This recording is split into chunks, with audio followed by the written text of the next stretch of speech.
we have another aspect of the Ruh in terms of human beings, and it's that life force can tap into something far larger than itself. And I think that's the distinction between the nafs, when we're looking from the nafs from the perspective of its flow and life energy. It's almost something almost restricted to some sense, it's within something flowing, whilst the Ruh is about expanding out. And so when we look at it from an etymological perspective, the word Ruh comes from flow. It means to spread out.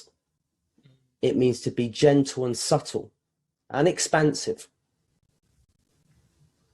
So when we look at that, it's got a distinct quality in that it's almost expansive, and it's reaching out to something larger than itself.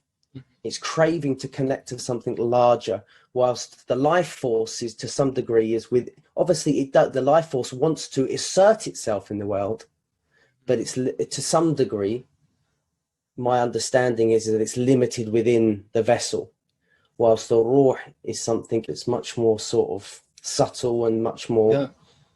It has a reach where I feel like in the more corporeal kind of aspect, it's more just self-organizing. It's kind of just defining the contours of this haywan, this living thing. And then there's that more deeper aspect that says, great, that's there. Yeah. Now, it's a survival energy, like you're saying. It enables us to function in the world and achieve us, what we need to achieve to be, to assert ourselves from a perspective of survival, whether that's survival of ourselves or survival of the group or whatever. The Ruh is something very different in quality there. It's not focused on survival from that aspect. It's actually focused on thriving beyond survival to connect to something far larger than itself, its ultimate source.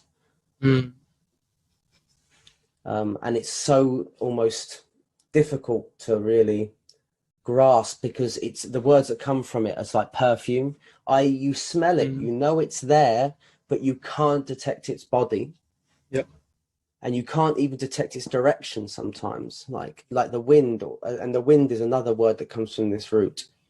Rawah means to mean almost, you're going, there's relaxation, and there's almost, you feel like you've got expansion and flow. Hey. Yeah. Yeah.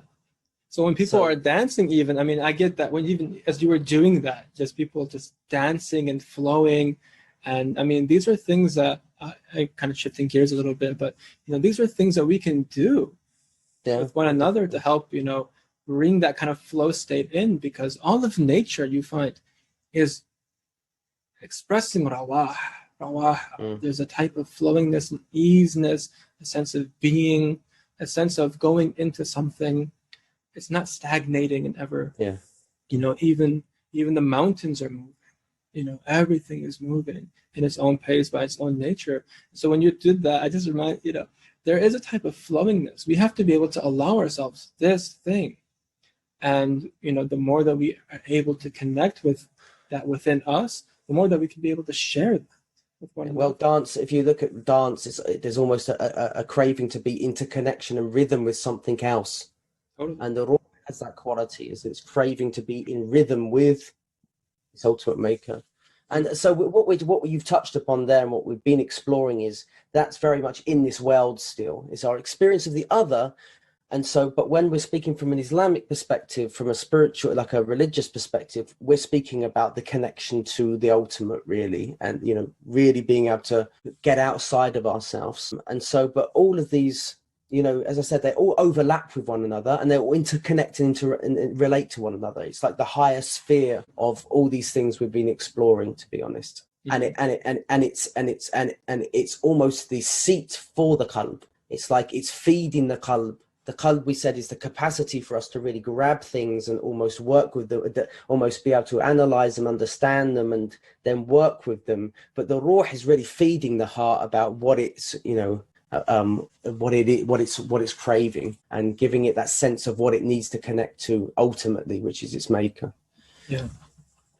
Well, sorry, the Please. Ruh al-Hayawani is craving that connection to the material needs, like the relational piece to other human beings and things and ourselves, and it's got a very different. So its functioning is quite similar, but its focus is in the world. And so, like we said last week, the qalb is trying to integrate the aspects of the nafs. And when we're talking about the life force, we are speaking about the nafs there. And then we've got to then integrate that, like Hakim always goes on about, talking about samawati wal ard, the heavens and the earth. We need to be rooted in the earth, but then at some point we need to be able to transcend beyond that, whilst being rooted at the same time, the transcendent inclusion. The image of a tree, the image of the goodly tree Exactly. that's rooted in the earth and extending to the heavens. Yeah. And so this is what really makes up the human being. It's like we cannot limit any of these aspects, any of these faculties from our experience, from our growth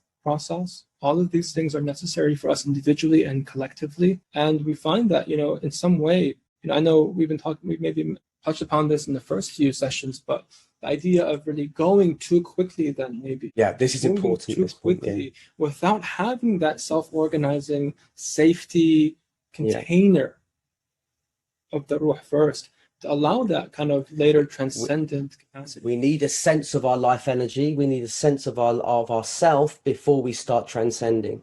Yeah. Because what's going to happen is everyone has an experience of loss of self. The ruh is basically loss of self to some degree. Mm-hmm. Because what is loss of self? It's where basically you're losing control. And when you lose control, are you able to do that in a healthy way where you can let go and almost feel safe to do that, or at least give yourself the reassurance if things will be okay, I know I've got something to come back to.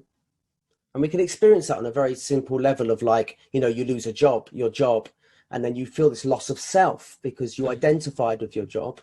And now what's going on now? Some people could literally go into a state of psychosis. They could literally completely fall apart and lose their sense of self. And so this is what's so important. The difference between enlightenment and psychosis is that you know how to come back.